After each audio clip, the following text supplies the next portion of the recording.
Just recently, I heard an MP had gone to a polling station and fired a gun. Yeah. What has happened?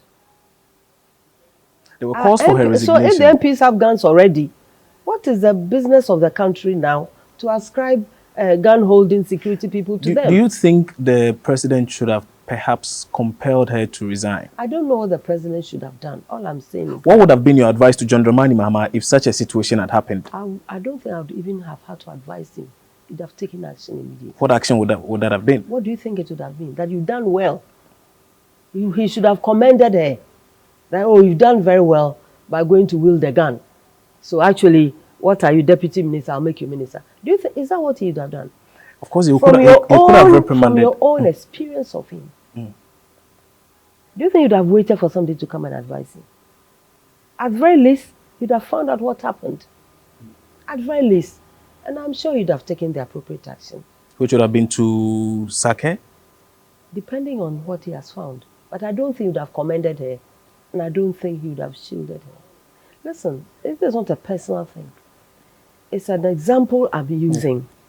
That the MP who now says he or she needs support already owns a gun, can go and fire one at a registration center. Is that a threat? When there's no need for such an action, you say. When is there a need to draw a weapon? An action for anybody to go to a registration center armed? When?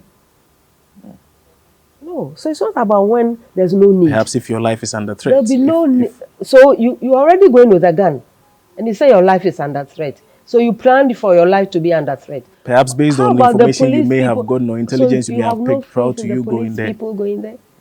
And if somebody tells you that, hey, your life is under threat here, and you go there with a gun, what are you trying to provoke? No, I don't get that question. You come and tell me, listen, somebody is waiting to attack you in this place. So I said, okay, I'm going there with my gun. What am I going to do? And I can't call the police and say, hey, this is what I'm hearing. Unless you have no faith in the police.